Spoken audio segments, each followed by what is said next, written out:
الحمدللہ ماہ صیام، ماہ رمضان، نیکیوں کا موسم بہار کی آمد ہے، اور آج اللہ کے خصوصی فضل و کرم سے ہمیں ماہ رمضان شریف کا پہلا جمعہ نصیب ہوا۔ ویسے تو تمام مسلمان اس بات کو جانتے ہیں، مومنین کو پتہ ہے کہ جمعہ عید المومنین ہے، لیکن جو رمضان المبارک کا جمعہ ہے اس کی فضیلت اور خصوصیت کچھ اور ہی ہے۔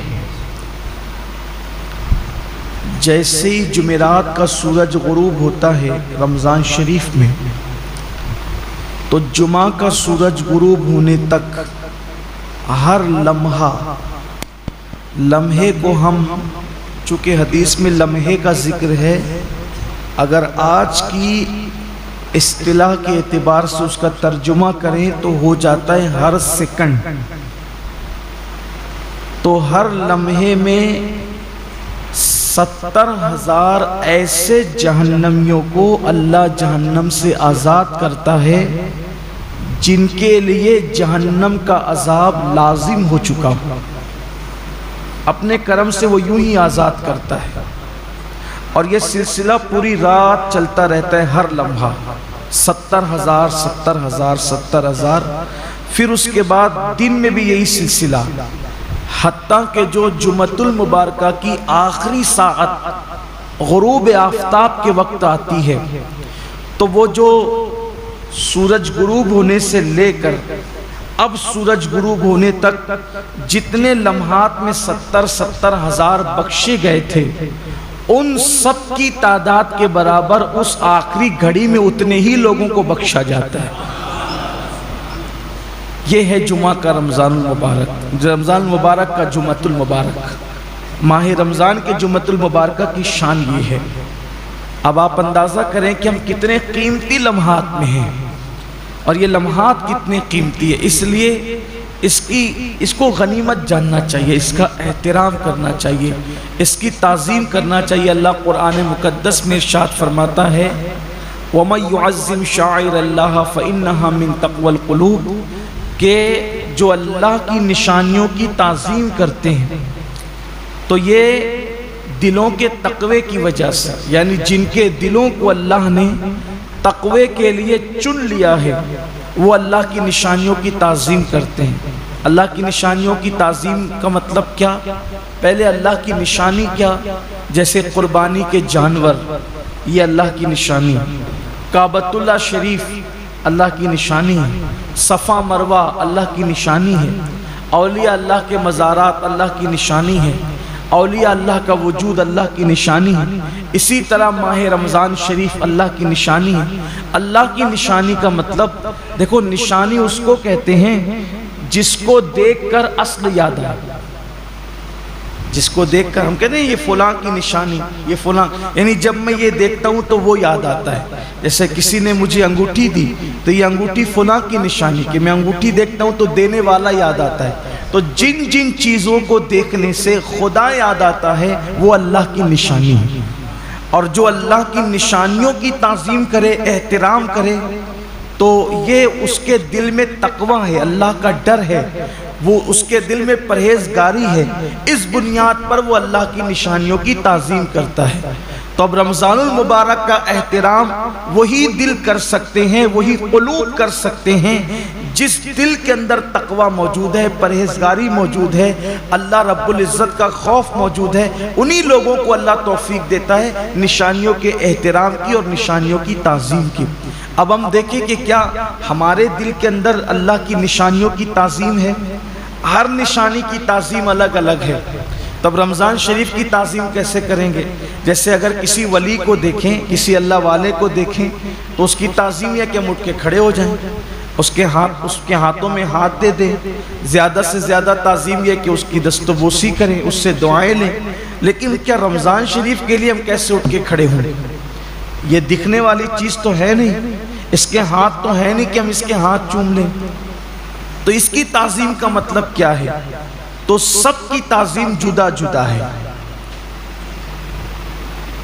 اللہ کے حرم کی تعظیم یہ ہے کہ جب حرم میں داخل ہو جاؤ تو جن چیزوں سے اللہ نے منع کیا ان چیزوں سے رک جاؤ.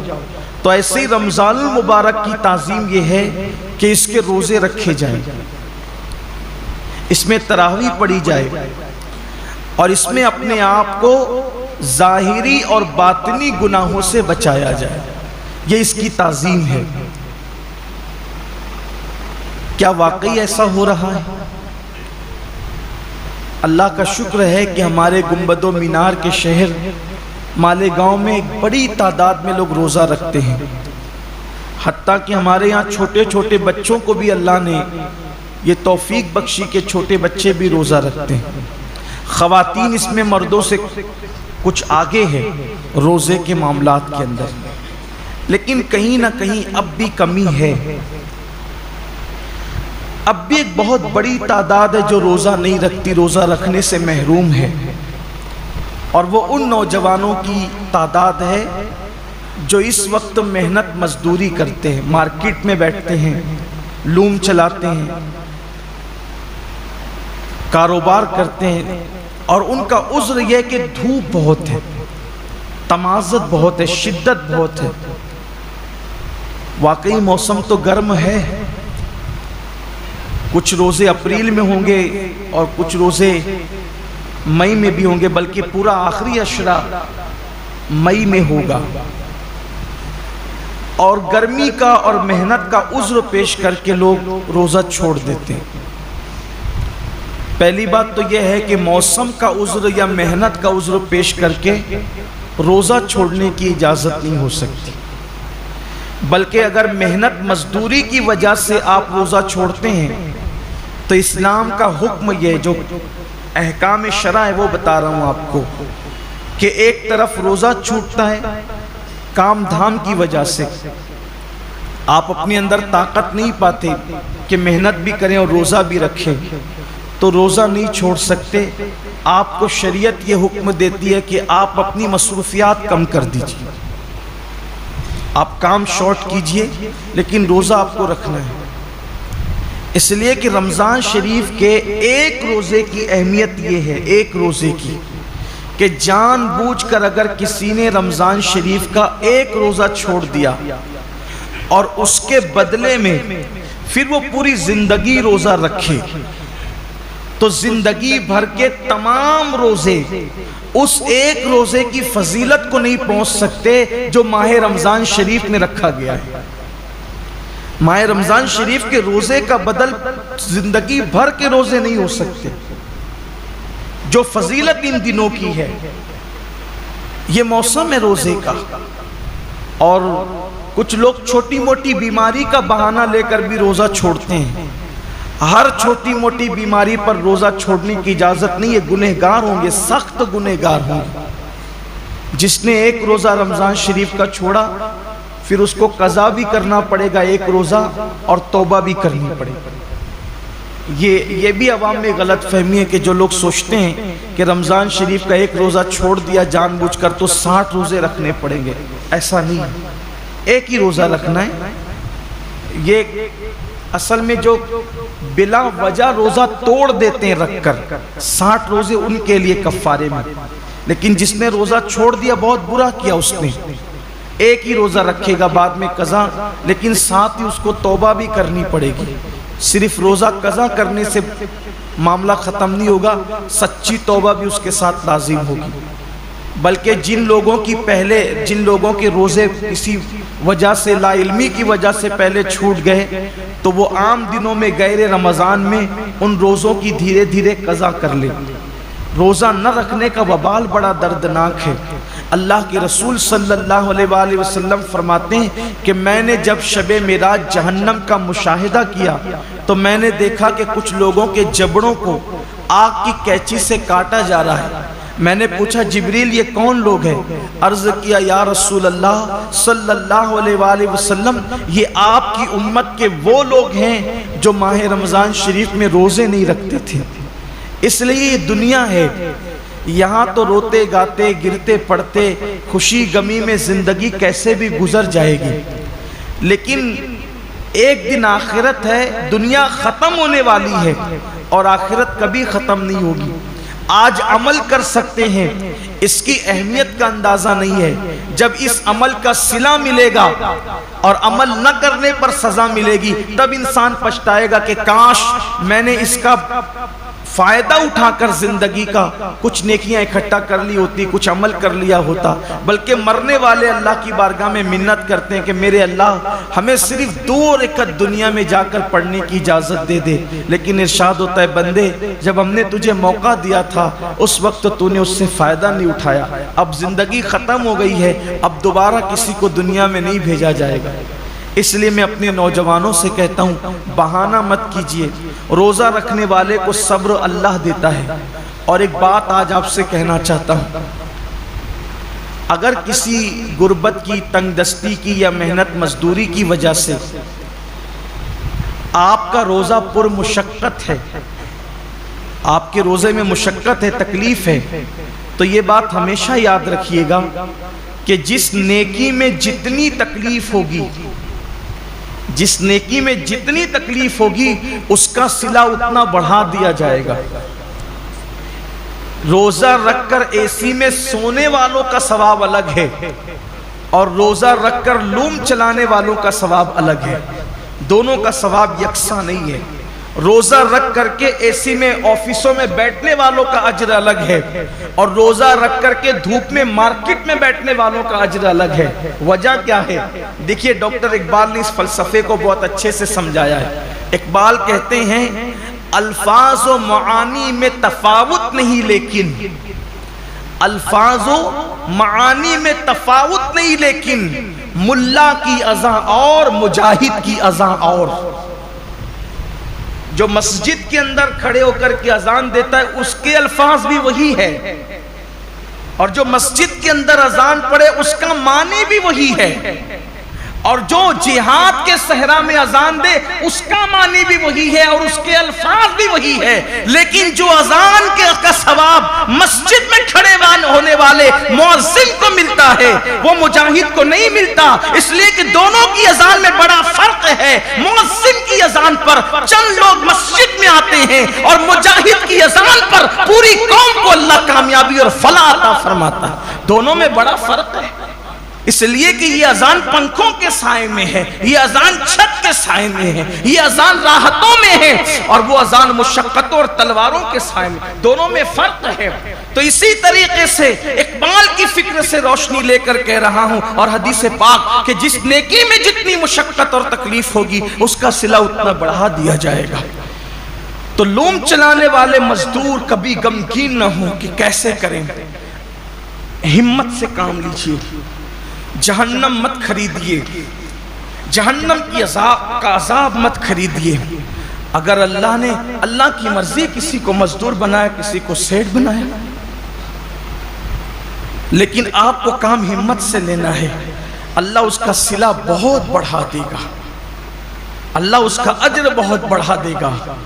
اور پھر کاش کہ ایسا ہوتا کہ اس سنت کو زندہ کیا جاتا کہ اللہ کے رسول علیہ السلام جب رمضان شریف آتا تھا تو خطبہ دیتے تھے اور فرماتے تھے لوگوں جو تمہارے مزدور ہیں رمضان شریف میں ان کی مزدوری کچھ کم کر دو، یعنی ان مزدوروں کا کام کچھ کم، ان کو صلہ تو پورا دو، مزدوری پوری دو، لیکن ان کا کام کچھ کم کر دو، جیسے دوپہر میں ان کو سونے کا موقع دے دو۔ اب یہاں تو سیٹھوں کا حال یہ ہے کہ اگر مزدور نماز پڑھنے رمضان شریف میں بھی جائے تو ان کے ماتھے پہ شکن آتا ہے۔ یہ لوگ کہتے ہیں نا کہ حالانکہ سارے سیٹ ایسے نہیں ہیں، کچھ اگر سیٹ لوگ یہاں ہیں تو وہ برا نہیں مانے، مجھے تو لوگوں نے یہاں تک کیا کے بتایا کہ ایک سیٹ صاحب حافظ قرآن ہے، مجھے لوگوں نے نام کے ساتھ بتایا، میں نام نہیں لوں گا کیونکہ میں اللہ کے گھر میں واعظ و نصیحت کرنے کھڑا ہوا، غیبت کرنے کھڑا نہیں ہوا، کہا وہ حافظ قرآن ہے، وہ خود نماز میں گئے اور جب مزدور نماز پڑھ کر کے آئے تو انہوں نے کہا کہ اب جا تو نماز ہی پڑھتے رہے، یہاں سے نکل جا، یہ صورتحال ہے۔ پھر جس قوم کا حال یہ ہو کہ وہ اس قدر گندی سوچ کی حامل ہو جائے کہ وہ اپنے مزدور کو نماز پڑھنے تک جانے نہ دے، پھر ان کے کاروبار تباہ نہیں ہوں گے تو اور کیا ہوں گے؟ ان کے کاروبار کی ملائی دوسرے لوگ نہیں کھائیں گے تو کیا کریں گے؟ کل اور آج کے کاروبار میں کچھ فرق محسوس کرتے ہیں آپ؟ کل کی برکتوں میں اور آج کی برکتوں میں آپ کچھ فرق محسوس کرتے ہیں؟ کل بھی ہمارے باپ داداؤں نے کاروبار سنبھالا اور آج بھی ہماری نئی نسل سنبھال رہی۔ فرق یہ ہے کہ وہاں جب دین کا معاملہ آتا تھا تو وہ اپنے آپ کو سرنڈر کر دیتے تھے، قدرت نے انہیں برکتوں سے نوازا تھا۔ آج بہت کاروبار بڑھا لیا گیا ہے لیکن پھر بھی ہائے ہائے کیے جا رہے ہیں، برکتیں اٹھ گئی ہے۔ وجہ یہ کہ دین سے دوری ہے، مذہب سے دوری، اور انسان جب دین سے دور ہوگا تب تک وہ روئے گا، تب تک وہ پچھتائے گا، تب تک ناکامی اس کے گلے کا ہار بنے گی۔ تو آئیے، اللہ رب العزت نے اتنا خوبصورت سا مہینہ ہمیں دیا ہے، اس لیے میری گزارش ہے کہ اس مبارک مہینے میں پہلے تو روزوں کا اہتمام کریں، اور جن کو چھوٹی موٹی بیماریاں ان سے بھی کہتا ہوں بیماری کا بہانہ لے کے، سر درد ہے، بخار آ گیا ہے، کورونا ہو گیا ہے، ان چیزوں کو لے کر کے آپ روزہ نہ چھوڑیں، اس لیے کہ وہ اور بیماریاں ہیں اور اس حد تک بیماری ہے جس کو بہت سیریس میٹر کہتے ہیں، وہاں روزہ چھوڑنے کی اجازت ہے کہ جب آدمی رکھ ہی نہیں سکتا، بیماری بڑھ جانے کا یقین ہو، مر جائے گا، بیماری بڑھ جائے گی، تکلیف بڑھ جائے گی۔ جب کوئی مسلمان پابند شرع، کوئی دین کی سمجھ رکھنے والا ڈاکٹر کہہ دے تو بات الگ ہے، اپنی مرضی سے فتویٰ دینا کہ میں نے روزہ نہیں رکھنا، میں بیمار ہوں، جبکہ اللہ کے رسول علیہ السلام کا فرمان ہے روزہ رکھو صحت مند ہو جاؤ۔ روزے سے بیماری نہیں بڑھتی بلکہ روزے سے صحت ملا کرتی۔ جب اللہ کے رسول نے کہہ دیا جو طبیبوں کے طبیب ہے، جو حکیموں کے حکیم ہے، جو صرف جسموں کے حکیم نہیں بلکہ روحانیت کے بھی حکیم و طبیب ہے، تو جب اس رسول نے فرما دیا روزہ رکھو صحت مند ہو جاؤ گے تو پھر صحت ملنا ہی ملنا ہے۔ اس لیے بہانہ نہ کرو۔ ایک حدیث پاک اور یاد آتی ہے، فرمایا گیا ہر قسم، ہر چیز کی زکوٰۃ ہے، ہر چیز کی، جیسے مال کی زکوٰۃ، جس نے مال کی زکوٰۃ دے دی اس کا مال اللہ کے قلعے میں محفوظ ہو گیا، اب اس کے مال کو کوئی نقصان نہیں ہو سکتا۔ ایسے ہی جان کی بھی زکوٰۃ ہے، جسم کی بھی زکوٰۃ ہے۔ تو جان کی زکوٰۃ کیا ہے؟ میرے آقا علیہ السلام فرماتے ہیں روزہ یہ تمہاری جان کی زکوٰۃ ہے، تمہارے جسم کی زکوٰۃ، مطلب جو لوگ روزہ رکھ لیتے ہیں اب ان کی جان بھی اللہ محفوظ کر لیتا ہے، وہ مہلک بیماریوں سے، موذی بیماریوں سے محفوظ ہو جاتے ہیں۔ آپ دیکھیے اللہ کے اولیاء، آج جتنی کثرت سے بیماریاں ہیں پہلے نہیں تھی، اور جو بیماریاں آج ہیں وہ پہلے نہیں تھی۔ کیوں؟ اس دور میں لوگ صرف رمضان شریف کے روزے نہیں رکھتے تھے بلکہ مہینے میں 13، 14، 15 تاریخ کو بھی اکثر مسلمان روزہ رکھتے تھے۔ 3 روزے تو مہینے میں رکھتے ہی تھے مسلمان۔ پھر اس کے بعد جو اور دین سے قریب تھے وہ پیر اور جمعرات کے بھی روزے رکھتے تھے۔ پھر موقع بموقع عاشورہ کا روزہ، یہ روزہ، وہ روزہ، یعنی جو موقع آیا اس کے بہانے سے روزے رکھتے تھے۔ اس لیے یہ بیماریاں ان کو نہیں تھی جن بیماریوں میں ہم مبتلا ہیں۔ کیوں؟ کیونکہ وہ جسم کی زکوٰۃ نکالتے رہتے تھے، اور جب زکوٰۃ نکلتی رہے گی تو جسم محفوظ ہوتا رہے گا۔ ہم سمجھتے ہیں کہ کھانے سے طاقت ملتی ہے، طاقت کھانے سے نہیں ملتی، کھانا تو ایک بہانہ ہے۔ فرمایا گیا کم کھانا یہ صحت انسان کو صحت مند کرتا ہے، کم غذا انسان کو صحت مند کرتی۔ ہم کھانے کے لیے پیدا نہیں ہوئے، کھانا ہمارے لیے پیدا ہوا۔ بزرگوں نے فرمایا جینے کے لیے کھایا کرو، کھانے کے لیے جیا مت کرو، اللہ کے لیے جیو۔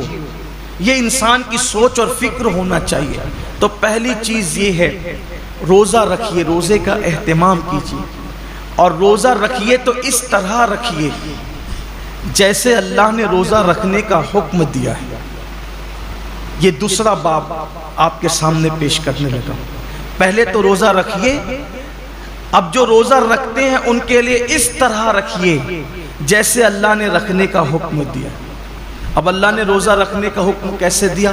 حدیث پاک میں آتا ہے کہ اللہ کے رسول صلی اللہ علیہ وآلہ وسلم فرماتے ہیں کہ بعض روزے دار ایسے ہوتے ہیں جن کو روزے میں بھوک اور پیاس کے سوا کچھ نصیب نہیں ہوتا، یعنی صرف وہ بھوکے اور پیاسے رہتے ہیں، بس ان کو کچھ ملنا نہیں ہے۔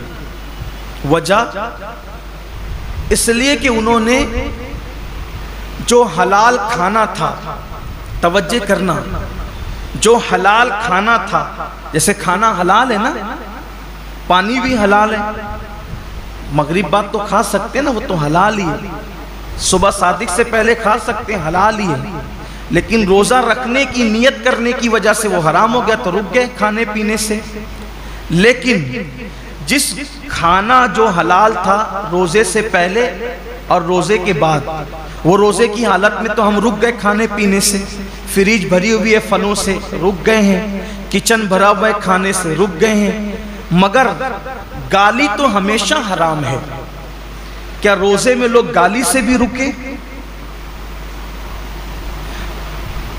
پاپ کی نظر کسی عورت پہ اٹھانا یہ تو ہمیشہ حرام ہے۔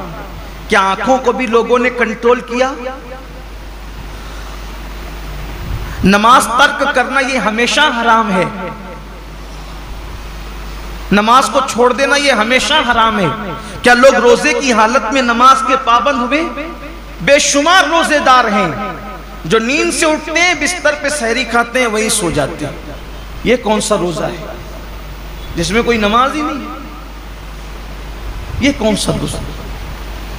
روزے کے متعلق میرے آقا صلی اللہ علیہ وآلہ وسلم کے فرمان کا مفہوم ہے، روزہ وہ ہے صحیح معنی میں، کون سا روزہ؟ جو آنکھ کا بھی روزہ ہو، جو زبان کا بھی روزہ ہو، جو کان کا بھی روزہ ہو، جو ہاتھ کا بھی روزہ ہو، جو پیر کا بھی روزہ ہو۔ آنکھ کا روزہ یہ ہے کہ جن چیزوں کو اللہ نے حرام کر دیا روزے کی حالت میں انہیں نہ دیکھو۔ یہاں تو روزے میں لوگ گیم کھیلتے بیٹھے ہوئے، دیکھ لیجئے ٹائم پاس کر رہے ہیں۔ کیوں بھائی گیم کھیلتے ہو، تسبیح کیوں نہیں پڑھ سکتے؟ یہ تو مہینہ تسبیح اور تلاوت کا ہے، درود شریف کا ہے۔ اچھا یہ تو گیم کھیل رہے ہیں، اس میں کوئی تصویر تو نہیں ہے، یہ حرام تو نہیں ہے؟ اسلام میں وقت ضائع کرنا ہی حرام ہے، تضییع اوقات حرام ہے اسلام کے اندر۔ گیم کھیلنا موبائل پر یہ حرام ہے۔ حالت روزہ میں یہ کون سا حرام کام لوگ لے کے بیٹھ گئے؟ بچے گیم کھیل رہے ہیں، جوان گیم کھیل رہے ہیں، عورتیں گیم کھیل رہی ہیں، لگے ہوئے سب موبائل پر۔ تو روزہ رکھا تو کیا معاذ اللہ ہم نے احسان کیا کہ آپ گیم کھیلنے بیٹھ گئے؟ یہ روزہ تو نہیں ہو سکتا۔ کچھ لوگ سیریل دیکھتے ہیں روزے کی حالت میں، بلکہ یہ روحانی تربیت کا مہینہ ہے کہ جب آنکھوں سے پاپ نہیں ہوگا، کانوں سے ناجائز حرام چیزیں نہیں سنیں گے، ہاتھ سے کسی پہ ظلم نہیں کریں گے، زبان سے کسی کو گالی نہیں دیں گے، جھوٹ نہیں بولیں گے، غیبت نہیں کریں گے، پیر سے حرام جگہ چل کر نہیں جائیں گے، تو ایک مہینے کے اندر یہ روحانی تربیت ہوگی۔ تو جب رمضان شریف تو چلا جائے گا لیکن یہ نیک عادتیں انسان میں باقی رہ جائے گی، اس طریقے سے انسان کی زندگی بدل جائے گی۔ یہ مہینہ بدلنے کے لیے آتا ہے، یہ مہینہ انسان کو تبدیل کرنے کے لیے آتا ہے، یہ مہینہ انسان کی زندگی میں انقلاب برپا کرنے کے لیے آتا ہے۔ اب زبان جھوٹ بول ہی رہی ہے۔ کچھ لوگوں کا تو روزہ اس وقت تک مکمل ہی نہیں ہوتا جب تک وہ دو چار لوگوں سے جھگڑا نہ کریں۔ بڑا نازک ہوتا ہے کچھ لوگوں کا روزہ، یعنی ان کا دماغ چڑچڑا ہو جاتا ہے روزے کے اندر، اس سے لڑ، اس سے جھگڑ، اس کو گالی دے، اس سے یہ حالت ہوتی ہے۔ روزہ یہ نہیں، اللہ کے رسول علیہ السلام فرماتے ہیں اگر کوئی روزے کی حالت میں تم سے جھگڑا کرے تو اس کو کہہ دو کہ بھئی میں روزے سے، میں اپنا روزہ خراب نہیں کرنا چاہتا۔ روزے میں جھگڑا نہیں ہونا چاہیے، روزہ نہیں ہے۔ اب آپ کے سامنے بتاؤں، ایسا روزہ رکھو کہ کھانے پینے کے ساتھ آنکھ پہ بھی کنٹرول ہو، زبان پہ بھی کنٹرول ہو، ہاتھ پہ بھی کنٹرول ہو، پیر پہ بھی کنٹرول ہو، سوچ پر بھی کنٹرول ہو۔ اب ایسے روزے کا صلہ کیا ہے؟ تو اللہ خود فرماتا ہے روزہ میرے لیے ہے اور میں ہی اس کی جزا ہوں۔ یعنی ہر نیکی اور ہر نیک عمل کی جزا جنت ہو سکتی ہے، لیکن روزہ تنہا وہ عبادت ہے کہ آپ نے جس کا حق ادا کیا اس کا صلہ جنت نہیں بلکہ مالک جنت ہے۔ سوچے تو صحیح روزہ کیا چیز ہے. مالک جنت کیسے صلہ ہے؟ مطلب یہ کہ اللہ روزے داروں کو اپنا دیدار نصیب فرمائے. روزے داروں کو خدا کا دیدار. صحابہ نے پوچھا یا رسول اللہ ہم اللہ کا دیدار کیسے کریں گے؟ تو آقا فرماتے ہیں جیسے تم آسمان پر چاند دیکھتے ہو بلا تکلف بلا تمثیل تم اللہ کا یوں دیدار کرو. سوچئے حضور اتنے خوبصورت ہیں تو حضور کو بنانے والے رب کے حسن کا عالم کیا ہوگا. کائنات اتنی خوبصورت ہے تو کائنات کو بنانے والے رب کے حسن اور اس کے جمال کا عالم کیا ہوگا. تو اللہ کے لیے ایسا روزہ رکھو. اور پھر جاتے جاتے یہ مہینہ مواسات کا مہینہ، غم گساری کا مہینہ ہے، غم خاری کا مہینہ ہے. مواسات کا مطلب غم گساری کا مطلب غم خاری کا مطلب ایک دوسرے کا خیال رکھو. ایک دوسرے کا خیال رکھو، نمائشی طور پر نہیں حقیقی طور پر. ایک دوسرے کا خیال رکھنے کا مطلب اگر کوئی حاجت مند نظر آئے اس کی حاجت کو پورا کرو. کوئی تکلیف میں نظر آئے اس کی تکلیف کو پورا کرو. بلکہ آپ مجھے یہ بتائیں کہ آخر اللہ رب العزت تو بے نیاز ہے. جن کے گھر کی فریجیں بھری ہے، کچن بھرے، ان کو بھوکا رہنے کا حکم کیوں دیا؟ کبھی سوچا روزے کا فلسفہ کیا ہے کہ دن بھر تمہیں بھوکا پیاسا رہنا ہے؟ سب کچھ ہے پھر بھی بھوکا پیاسا رہنا. جیسے کچھ نیکیاں کچھ عبادتیں خاص مالداروں کے لیے رکھی ہے، ویسے کچھ عبادتیں اللہ غریبوں کے لیے رکھ دیتا. جیسے قربانی مالداروں کے لیے ہے، زکوٰۃ مالداروں کے لیے ہے، حج مالداروں کے لیے. یہ عبادتیں تو مالداروں کے لیے مخصوص کر دی. تو روزے جیسی بھوکے پیاسے رہنے کی عبادت بھی غریبوں کے لیے مخصوص کر دیتا. ایسا کیوں ہوا؟ سب روزہ رکھو، سب کو بھوکا پیاسا کیوں رکھوا رہا ہے؟ وجہ یہ ہے کہ مالدار لوگ 11 مہینے پیٹ بھر کے حلق تک کھاتے ہیں تو ان کو پتہ نہیں ہوتا ہے کہ بھوکوں کی بھوک کیا ہوتی ہے.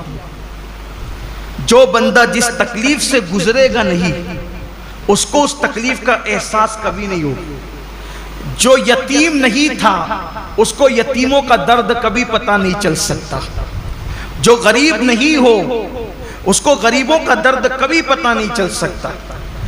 جو پیدائشی مالدار ہو ان کی فکر میں اور جو غریبی سے مالدار کی طرف آئے ہیں ان کی فکر میں زمین آسمان کا فرق ہے.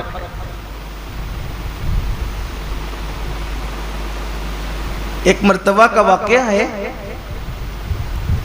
کہ کچھ غریب قافلے گزر رہے تھے مالداروں کی بستی سے.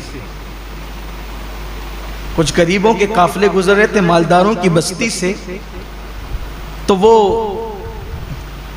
نیچے کی پڑی ہوئی روٹیاں اٹھا کر کے کھا رہے تھے.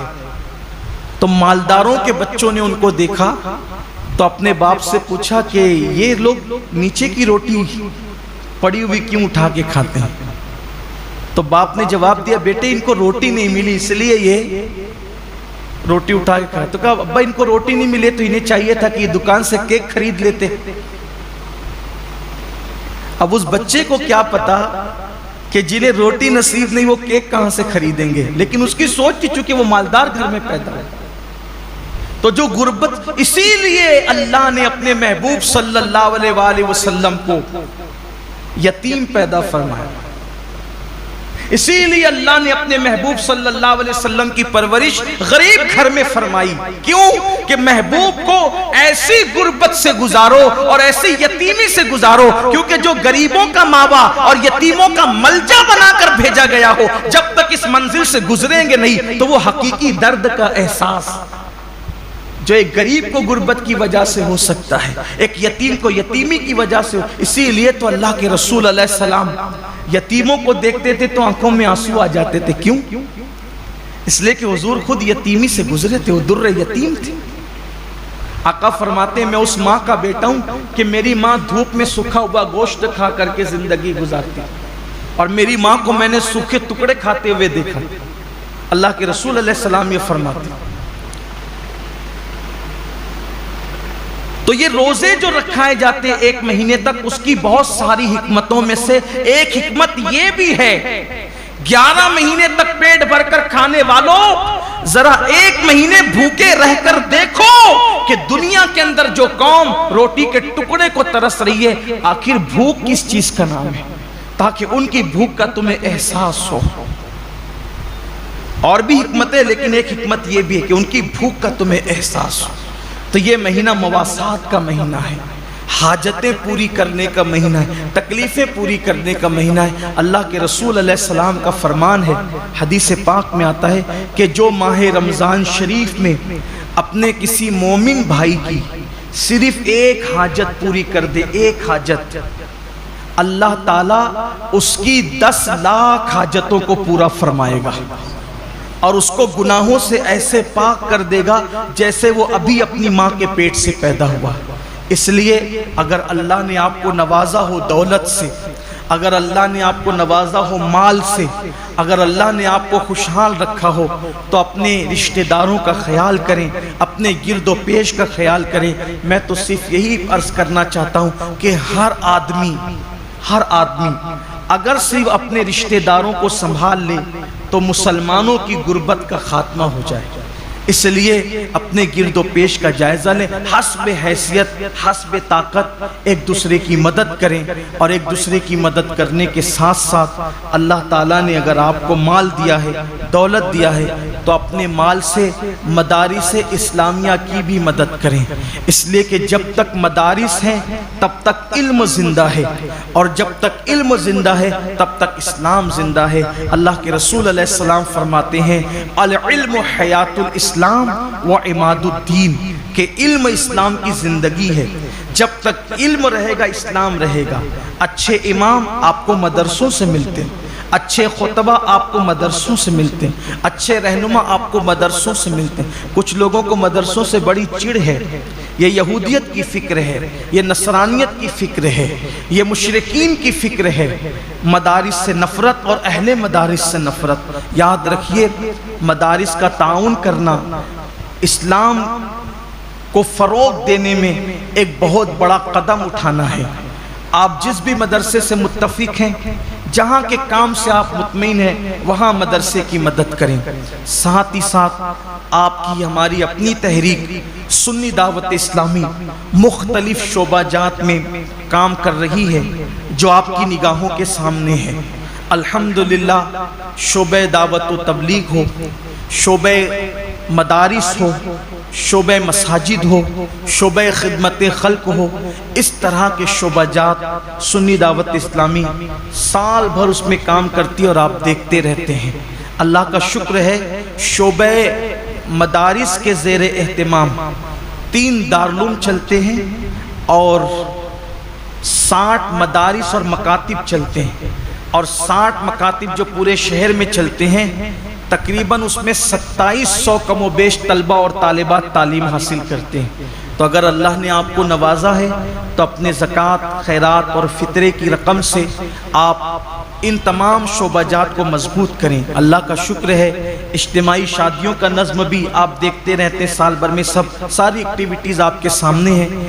آپ دیتے ہیں پیسے، اس کے بدلے میں آپ کو حفاظ کرام دیے جاتے ہیں، علماء کرام دیے جاتے ہیں جو آپ کی نگاہوں کے سامنے ہیں۔ یعنی آپ کی دی ہوئی رقم آپ کی نگاہوں کے سامنے آپ کے اپنے شہر پر خرچ ہوتی ہے اور آپ کے اپنے شہر کے بچوں پہ خرچ ہوتی ہے۔ اس لیے آپ زکوٰۃ تو نکالیں گے، کہیں نہ کہیں دیں گے، اس سے بہتر ہے کہ آپ کی زکوٰۃ آپ کی نگاہوں کے سامنے صحیح مصرف میں خرچ ہو۔ اس کے لیے آپ ہمارے ذمہ داران سے رابطہ قائم کریں۔ مثال کے طور پہ مسجد کے ہمارے امام صاحب حضرت مولانا حافظ و قاری غفران رضا اشرفی صاحب، وہ یہیں آپ کو موجود ملتے ہیں، آپ ان سے رابطہ کر لیں۔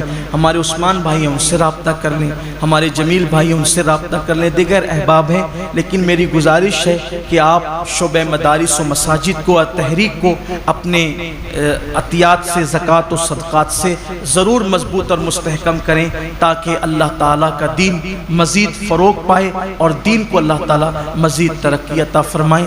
ساتھ ہی ساتھ اپنے رشتہ دار اور احباب کا بھی اور اپنے آس پڑوس کا بھی خصوصی خیال فرمائیں اور خصوصی توجہ فرمائیں۔ اللہ تبارک و تعالیٰ پوری امت پر کرم کی نظر فرمائے اور خاص طور پر 2 وقت کو ضائع نہ کریں، 2 ٹائم کو ضائع نہ کریں۔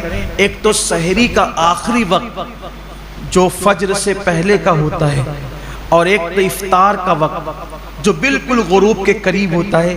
یہ 2 وقت تو بہت قیمتی، پورا مہینہ ہی قیمتی ہے، لیکن یہ 2 اوقات ایسے ہیں کہ اللہ تبارک و تعالیٰ نے اپنے بندوں سے وعدہ فرمایا ہے کہ ان اوقات میں کی جانے والی دعا کو اللہ تعالیٰ رد نہیں فرمائے گا۔ اس وقت تو پورا عالم اسلام تکلیف میں، مصیبتوں میں، بلاؤں میں گرفتار ہے۔ میری گزارش ہے کہ اگر آخری وقت میں ہاتھ اٹھا دیں اور اللہ کی بارگاہ میں دعا کریں کہ اللہ تمام عالم اسلام کی مصیبتوں کو، مشکلوں کو دور فرما کر آسانیاں پیدا فرما دے، بالخصوص کورونا اور لاک ڈاؤن کی یہ جو نحوستیں ہیں اللہ سب کا خاتمہ کر دے۔ یہ تو اللہ کا احسان ہوا کہ اس سال ماہ رمضان شریف میں ہم اپنی مسجدوں میں عبادت کر لے رہے ہیں، لیکن پچھلے سال کے حالات کیسے تھے؟ اس لیے خصوصی گڑ گڑا کر اللہ کی بارگاہ میں دعا کریں، اور اللہ کا کوئی بندہ اللہ کی بارگاہ میں دعا کرتا ہے اللہ اس کی دعا کو رد نہیں کرتا۔ اس لیے گڑ گڑائیں، اللہ سے کچھ مانگ لیں۔ یہ لمحے زندگی میں بار بار آیا نہیں کرتے، پتہ نہیں کس کی زندگی کتنی ہے، کس کا وقت کتنا ہے۔ اس لیے فجر سے پہلے کا جو وقت ہے، سحری کا وقت، اس میں خوب گڑ گڑا لیں۔ ہو سکے تو 2 رکعت نفل نماز تہجد کی پڑھنے، اور اس کے بعد 5 سے 10 منٹ کا وقت نکال کر اللہ کی بارگاہ میں روئے، گڑ گڑائیں اور خوب مانگیں۔ انشاءاللہ سارے آپ کے مسائل بھی اللہ حل فرمائے گا، امت کے مسائل بھی حل فرمائے گا، اور ساتھ ہی ساتھ افطار کے وقت جو ٹائم ہوتا ہے اس میں بھی دعا کریں۔ اس وقت بھی دعا کی قبولیت کا اعلان کیا گیا ہے۔ مانگنے والا کتنا بھی گنہگار ہوگا، مجرم ہوگا، لیکن اللہ تبارک و تعالیٰ ضرور عطا فرمائے گا۔ یہ 2 اوقات ایسے ہیں، اس لیے ان دونوں ٹائم دعاؤں کا اہتمام کریں، اور صرف اپنے لیے ہی نہ مانگیں بلکہ پوری امت کو شامل کریں۔ اللہ تبارک و تعالیٰ